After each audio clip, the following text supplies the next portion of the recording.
Orang-orang yang benar-benar baik dan bijaksana, kata beliau, biasanya tidak mau masuk ke politik, tidak mau memerintah.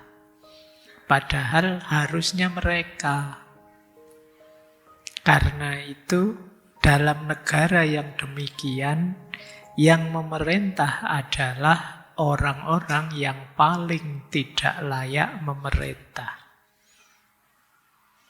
Yang layak tidak mau, yang tidak layak ambisius. Akhirnya ya nasib malangnya ada di negara.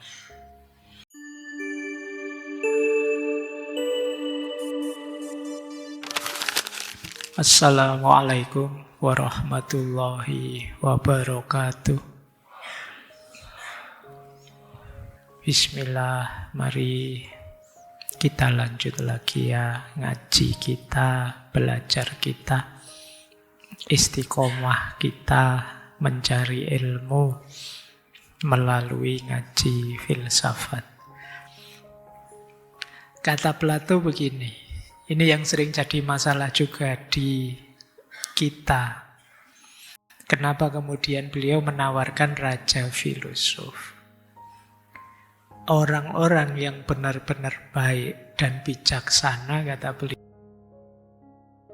biasanya tidak mau masuk ke politik, tidak mau memerintah. Padahal harusnya mereka.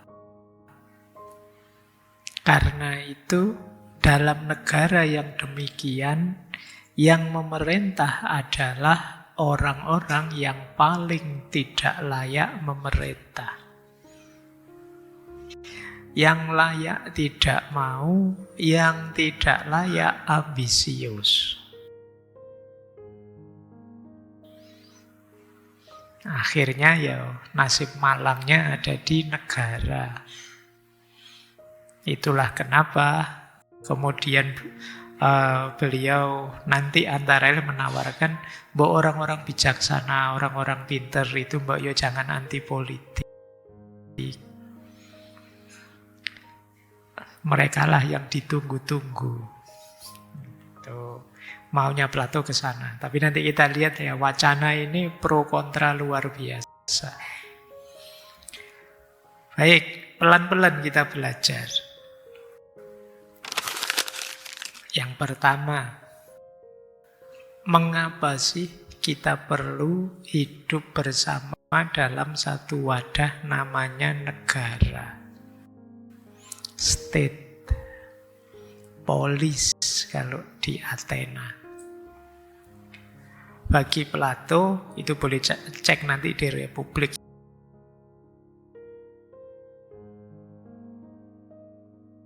Ya, negara itu muncul karena tidak ada seorang pun dari kita mampu mencukupi dirinya sendiri.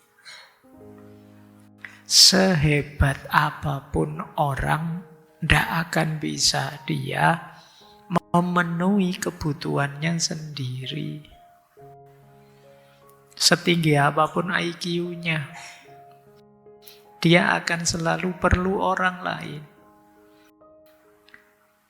Saya misalnya sudah ngaji filsafat sampai 500, sampai orang salah paham, wah Pak Faiz itu apa wae ngerti. Ada banyak yang saya tidak ngerti. Kadang-kadang kalian jauh lebih ngerti. Di sekitar kita ada banyak hal yang saya yakin sebagian besar kalian tidak tahu. Cara jahit baju, mungkin dari ya sekian yang hadir, mungkin beberapa saja yang bisa. Cara ngeracik kopi yang enak, mungkin tidak semuanya juga tahu, ngerti ini ya. Beli gitu aja, saya mau ya sasetan gitu aja tinggal ngecur. Kita itu tidak bisa hidup sendirian. Jadi disitulah kita perlu yang ngatur. Karena kita saling membutuhkan di antara kita. Ini kalau tidak diatur bisa kacau.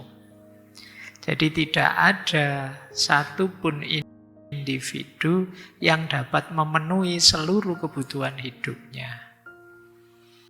Nah, itu asumsi pertama kenapa kita perlu negara.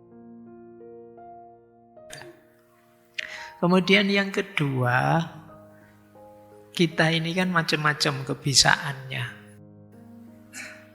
Saya ngajar, kemudian kalau petani ya nanam padi, kalau pedagang jualan, kalau kalian yang mahasiswa rebahan. Ya tugasnya dewe-dewe ya. Jadi kita ini masing-masing punya peran, ada bagian-bagiannya masing-masing. Nah, bagian-bagian yang jadi jatah kita, ayo kita laksanakan sebaik mungkin. Ini nanti akan jadi kunci negara ini akan jadi adil, jadi baik. Jadi ada division of labor kalau istilah hari ini. Kita itu saya saja, sejago-jago saya meskipun ngerti filsafat ini, filsafat itu, pulang ke rumah saya tidak bisa masak, yang masak istri. Pager keropos ya yang ngerti tukang. Kemudian urusan RT yang ngerti Pak RT. Yang ngerti Pak RW, kita ini ada peran kita masing-masing. Yang itu kalau ada di antara kita yang tidak menjalankan perannya, atau malah ngurusi perannya orang lain, akan terjadi chaos. Disitulah gunanya negara hadir. Untuk menata hidup bersama yang saling mengisi tadi. Ya, jadi makanya sering saya bilang manusia itu tidak pantas sombong. Sejago-jagomu kamu butuh orang lain. Sedahsyat apapun dirimu, ya kalian tidak bisa sendirian. Perlu dukungan yang lain.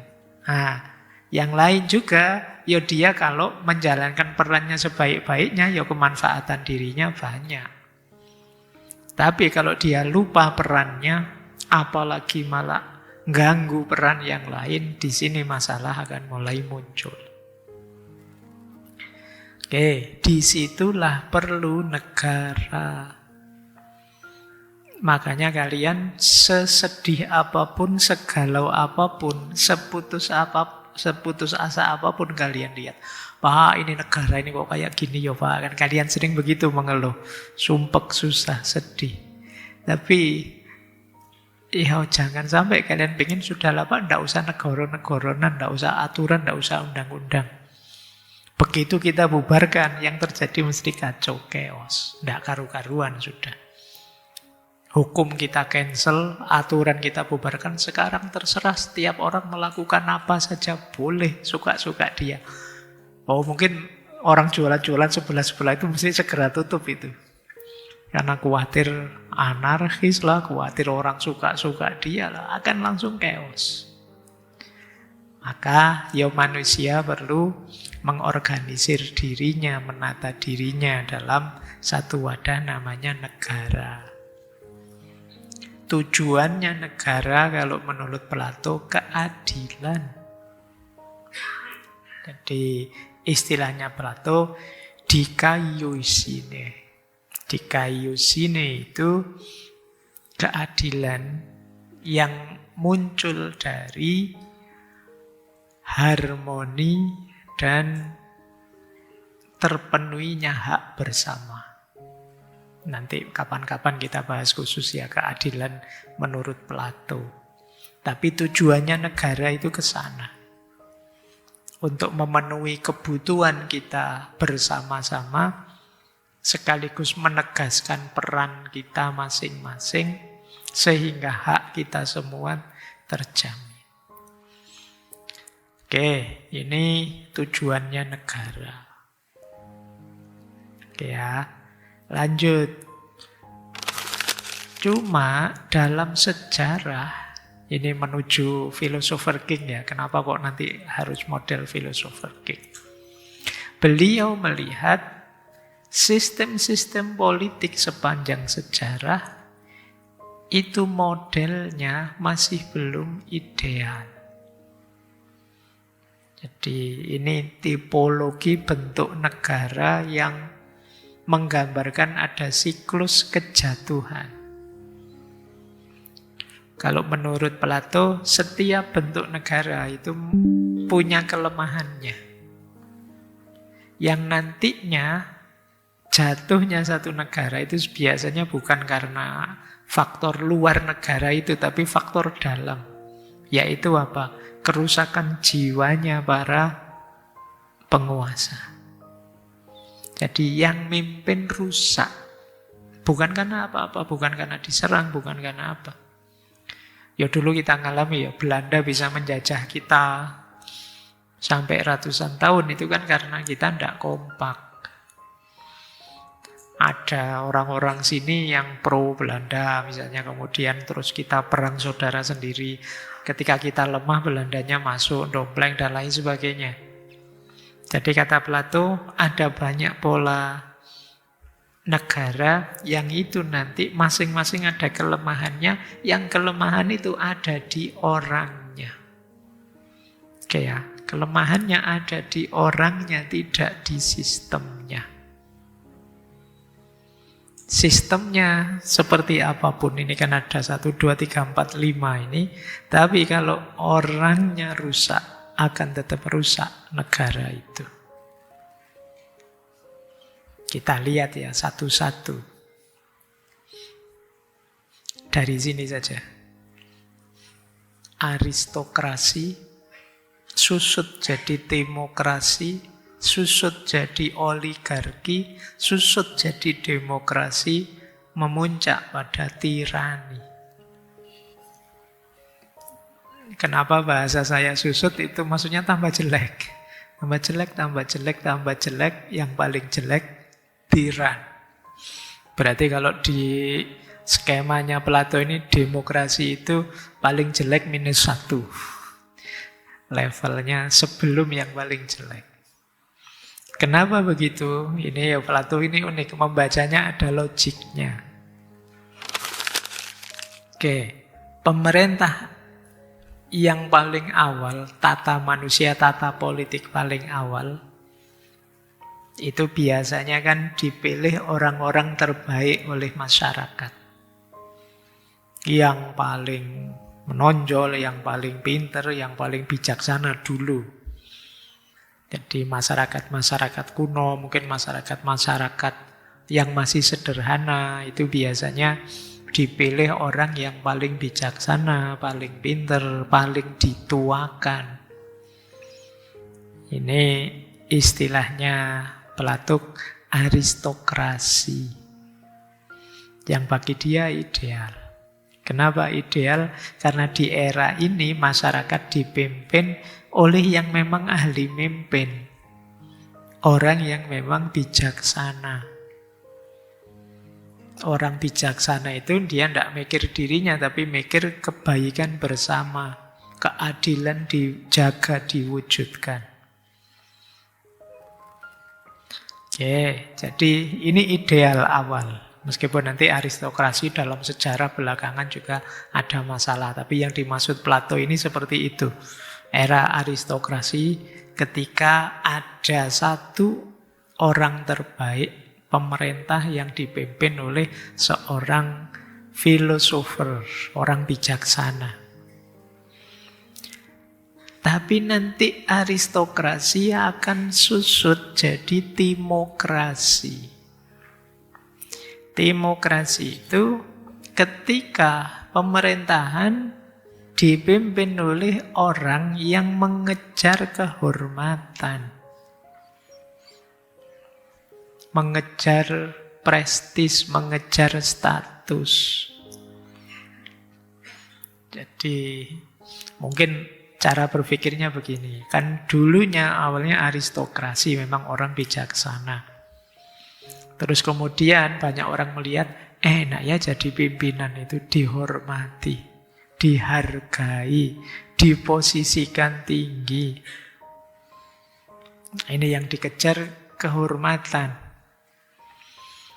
Ya cirinya timokrasi itu biasanya agak militeristik kata Plato. Membanggakan status, kedudukan, disiplinnya tinggi tapi kaku. Ambisi dan gengsinya tinggi. Ini masyarakat demokrasi. Mengejar status, mengejar kehormatan. Karena mungkin dari pengalaman sebelumnya, jadi pimpinan itu enak. Dimuliakan masyarakat itu luar biasa. Nah, setelah demokrasi terus muncul oligarki. Oligarki itu pemerintahan oleh segelintir orang kaya. Mengapa dari demokrasi kok jatuh ke oligarki? Karena kalau tadi kan sebelumnya masyarakat itu melihat enak ya jadi pimpinan, dihormati. Lama-lama orang melihat yang dihormati itu kekayaan. Jadi lama-lama orang menghormati kekayaan. Enak ya jadi orang kaya itu. Bahkan orang-orang pintar, orang-orang alim pun bisa dibeli sama orang kaya. Terus orientasinya terus harta, kekayaan. Jadi kehormatan diganti uang sebagai ukuran nilai. Kemudian diam-diam syaratnya kekuasaan pun terus jadi uang. Siapa ingin berkuasa, modalnya harus besar. Nah, mulai yang dipikir harta dan kekayaan. Oke, oligarki. Lama-lama oligarki, ya cirinya oligarki itu berarti orang berlomba-lomba kaya. Biasanya kalau ada perlombaan kekayaan itu yang kaya tambah kaya, yang miskin tambah miskin. Itu sudah logika ekonomi sudah. Kenapa orang kaya modalnya lebih besar, tambah besar, tambah besar. Yang miskin pontang-panting. Kalau tentang ini kalian lebih pengalaman ya, sudah ngerti sendiri gimana susahnya berlaga di dunia ekonomi. Nah, yo, paling tidak kalian merasakan gap itu ya. Kalian kan bagian yang miskin-miskin. Nah, tiap hari kan kalian ngiler itu kan, kalian nonton, wah ada orang kota ganti mobil, wah ada orang, kalian geleng-geleng kepala, bisa sampai 2 ya korupsi saja kalian geleng-geleng. Itu berapa? Kita geleng. Kali kan itu kelihatan gapnya. Akhirnya berarti kita ada di era oligarki. Jurang antara kaya dan miskin melebar. Terus dalam pikirannya Plato, kondisi semacam ini kan tidak akan tahan lama. Apa kalian tahan lama-lama begitu? Jadi yang miskin. Nah, terus mulai muncul problem-problem sosial. Mulai ada memberontak-memberontak, mulai ada kritik-kritik, negara kemudian terpecah secara sosial. Ini kayak ramalannya Karl Marx nanti belakangan. Ketika ada jurang terlalu lebar kaya dan miskin, ya tinggal nunggu waktu saja meledaknya. Nah, biasanya nanti setelah ini, setelah chaos, muncul kesadaran kan kita ini rakyat ya, punya hak ya. Kita masing-masing punya kedaulatan milik kita dan sebagainya. Dari situ lahir demokrasi. Yang lebih menekankan kebebasan, hak kita masing-masing. Kenapa dari oligarki jatuh ke demokrasi? Ya karena yang miskin memberontak, semua orang ingin bebas, mengatur nasibnya sendiri-sendiri. Ingin semua pendapat dianggap setara. Nah, pada akhirnya termasuk siapa yang mimpin. Bukan dari yang kaya, bukan dari yang terhormat atau siapa. Pokoknya yang kita sepakati bersama saja.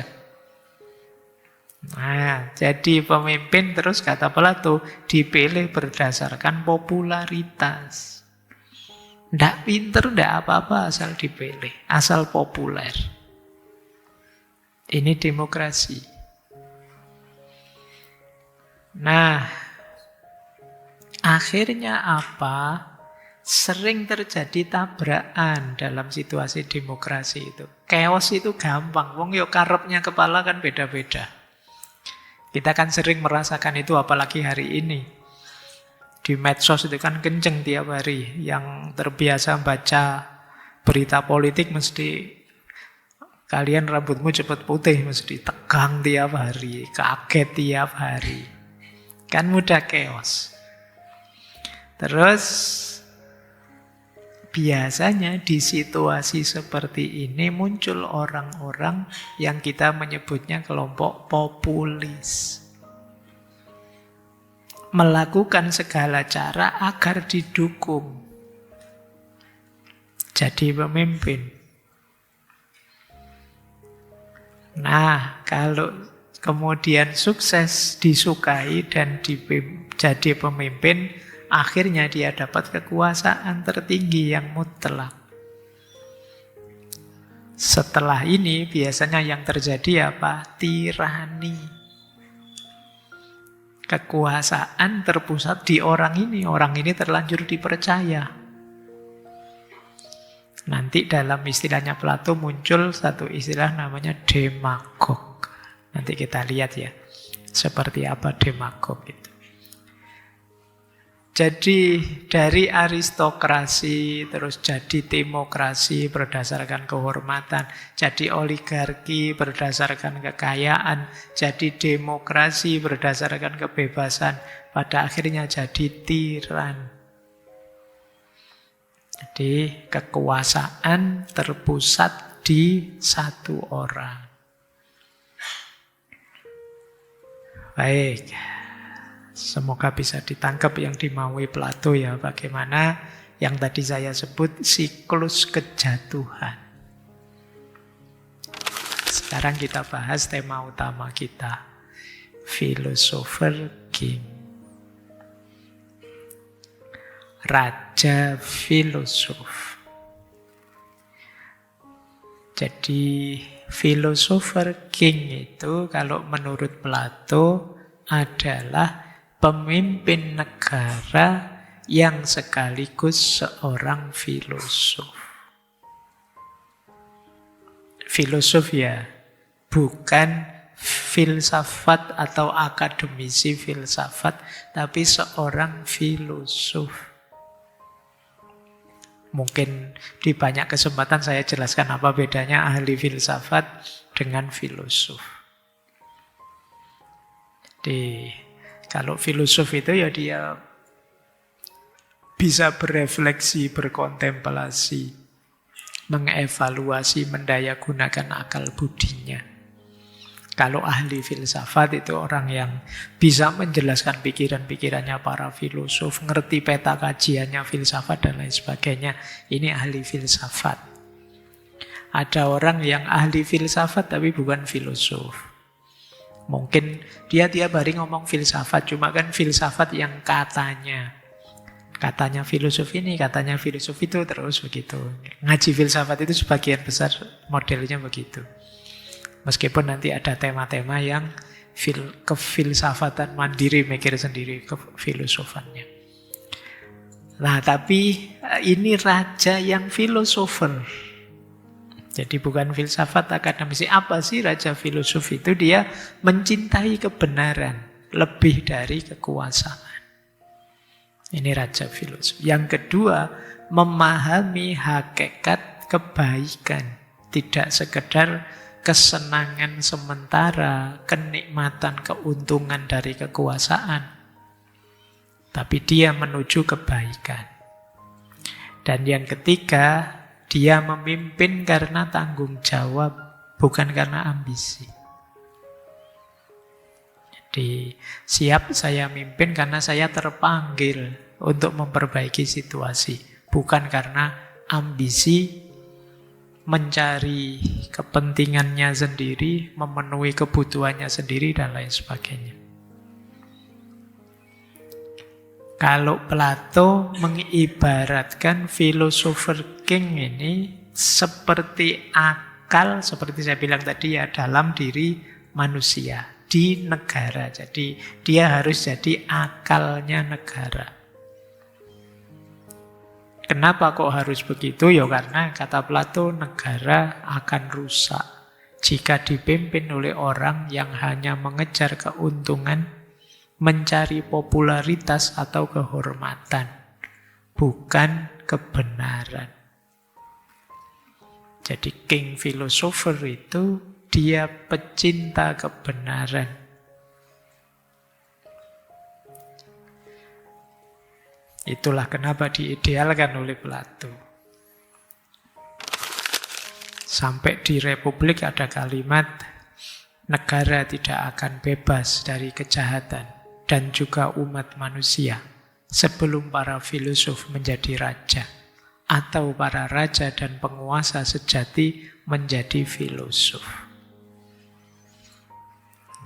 Jadi sebelum para raja jadi filosof, sebelum para filosof jadi raja. Nah, kalau di kita, filosof jadi raja mungkin berat ya. Rajanya saja dijadikan filosof gimana? Suruh belajar, suruh latihan refleksi, dan lain sebagainya.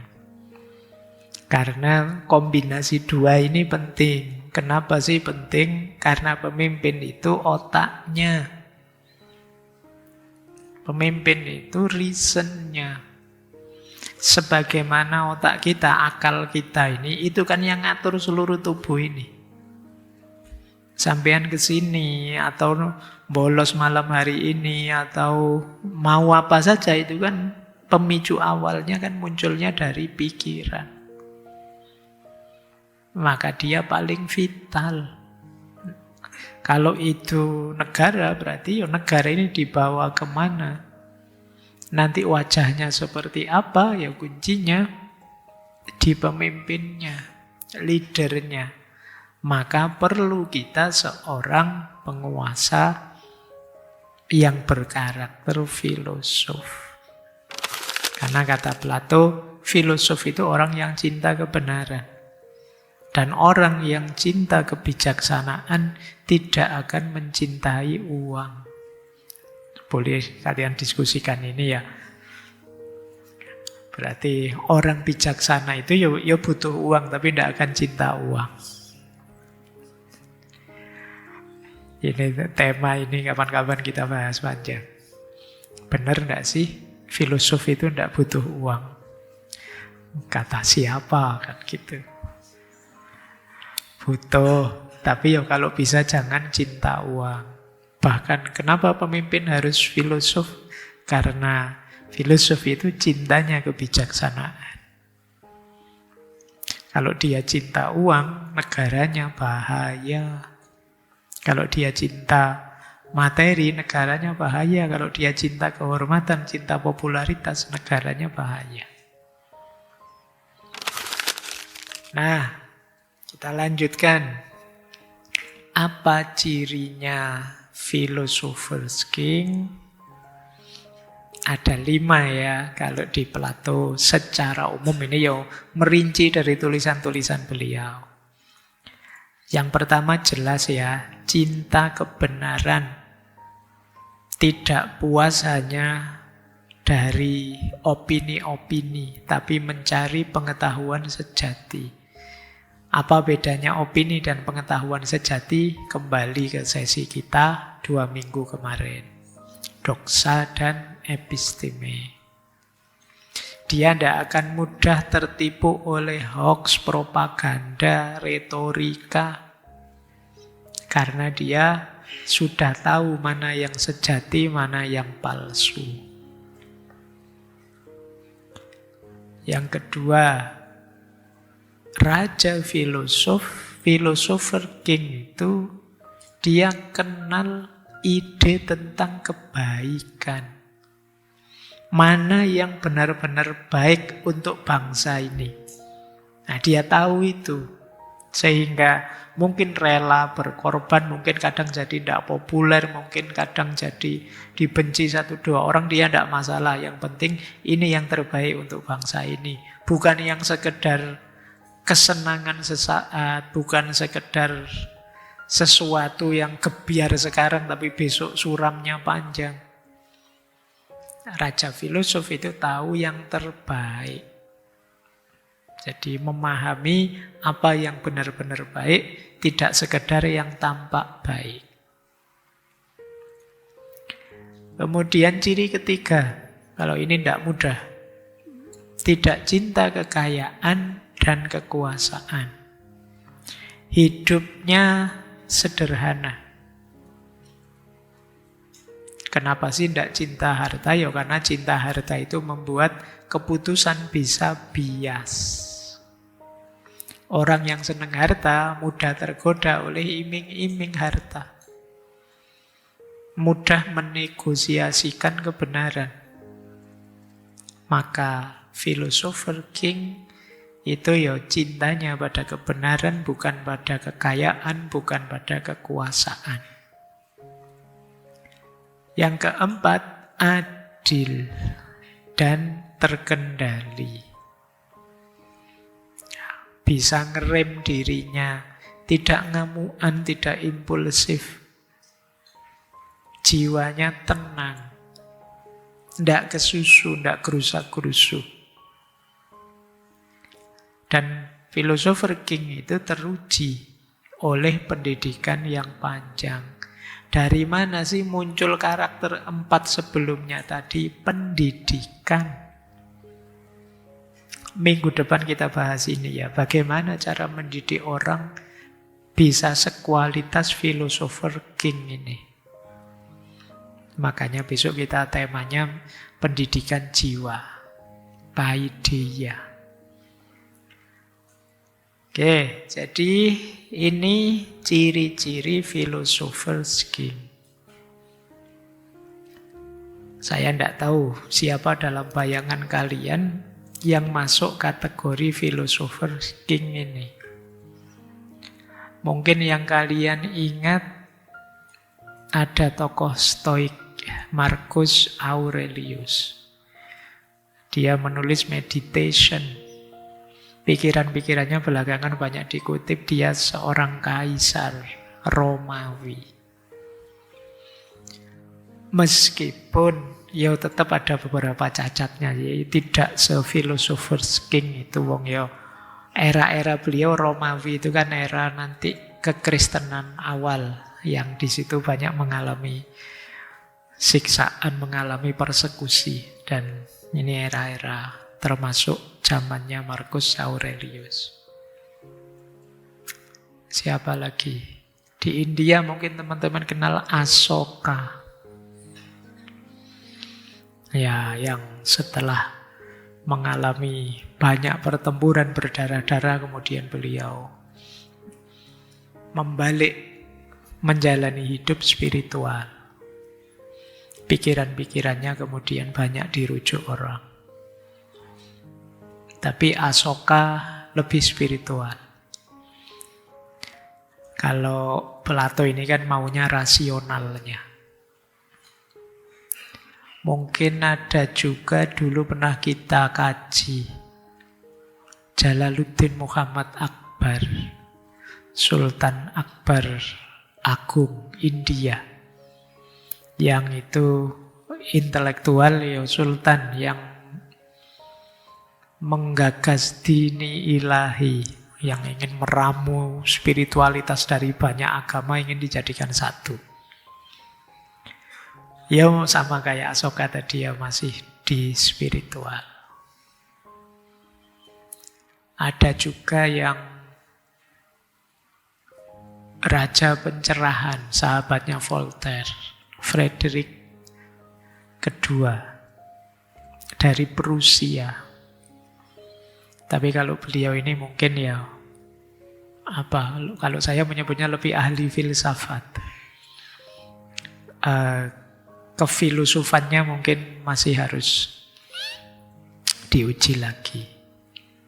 Tapi beliau memang dekat dengan Voltaire sehingga gagasan-gagasan beliau juga luar biasa. Ayo, ada lagi siapa bayangan teman-teman ya? Mungkin kalau dalam Islam kita mungkin masih ingat Umar bin Abdul Aziz.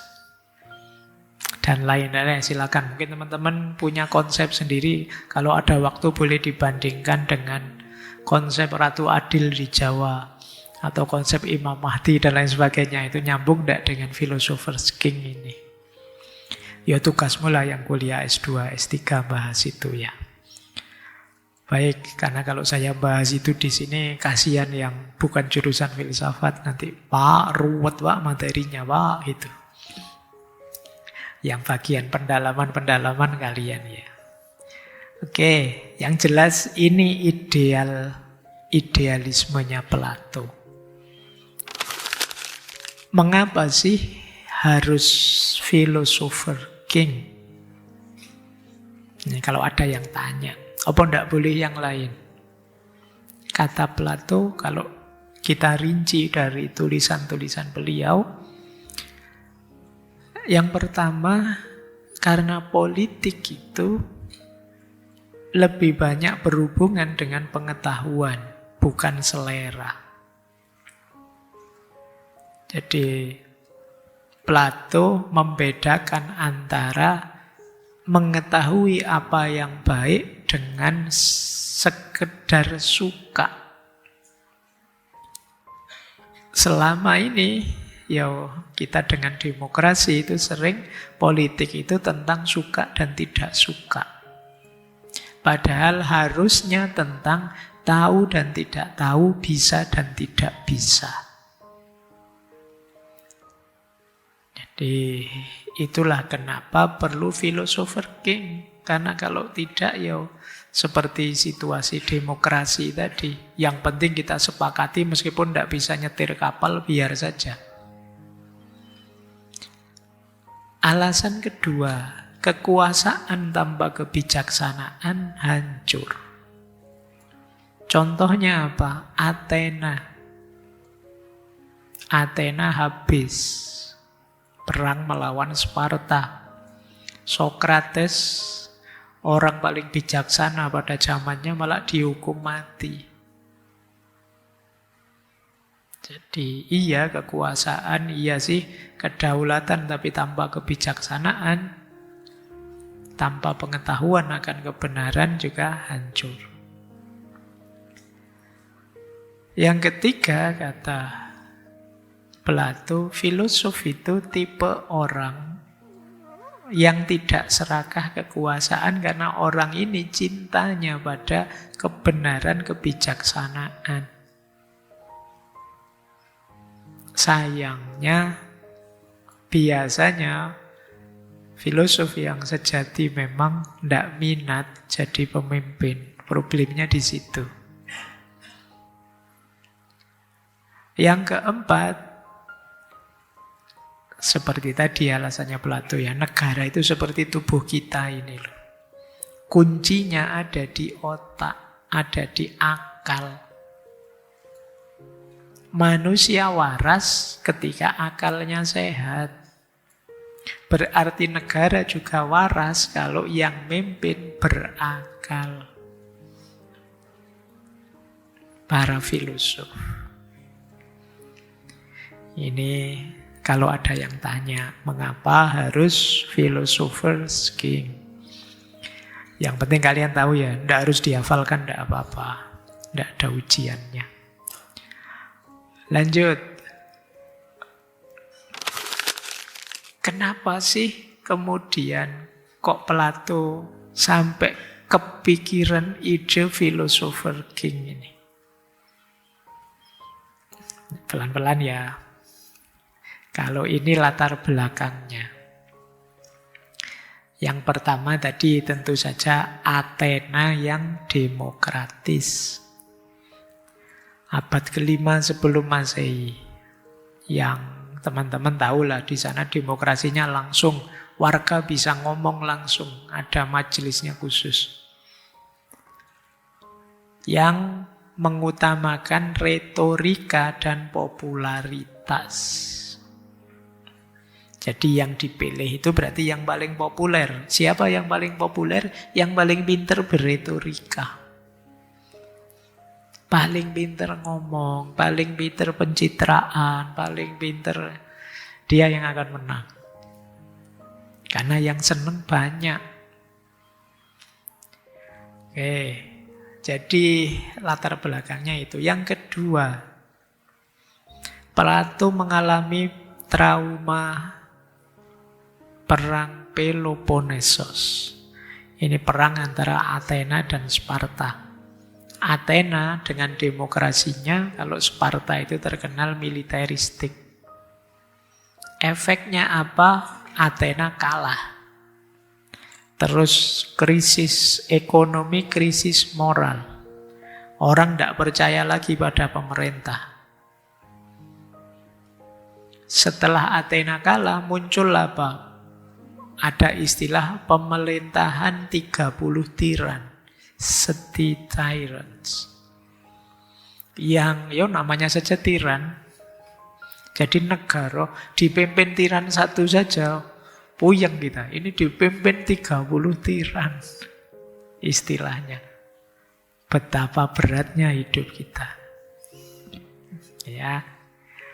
Jadi pembunuhan, penindasan. Dan kok beberapa tiran yang 30 tadi itu masih keluarganya Plato. Keluarganya sendiri. Itu membuat dia semakin, berarti dia tahu aslinya tiran-tiran. Ini wong keluarganya sendiri. Itu membuat dia semakin muak. Apalagi puncaknya tewasnya gurunya Sokrates. Ini jadi titik balik personal sudah. Dia tambah tidak percaya dengan sistem demokrasi. Padahal siapa yang tidak ngakui kalau Sokrates itu orang baik, humoris, cerdas, pikiran-pikirannya banyak mengubah orang, mempengaruhi orang. Itu pun karena kalah voting, tetap diputus salah dan dihukum mati. Dan terakhir tentu saja respon beliau terhadap sofisme. Sofisme itu satu aliran, dulu pernah kita bahas satu sesi yang ngaji filsafat, yang menganggap kebenaran itu relatif saja. Mereka kuat di retorika. Mereka ini ahli debat. Kalau debat mesti menang, karena memang tujuan mereka dalam perdebatan itu kemenangan. Yang ini terus dikritik oleh Plato. Di depan orang-orang sofis ini, politik itu hanya jadi adu kata. Bukan pencarian kebaikan. Keadilan kemudian hanya jadi soal persuasi. Siapa yang ngomongnya paling banyak, siapa yang membuat orang terdiam tidak bisa jawab, dialah orang hebat. Ini gaya sofis. Oke, pemimpinnya tiran, kemudian intelektualnya sofis, rakyatnya egois. Kalah perang akhirnya.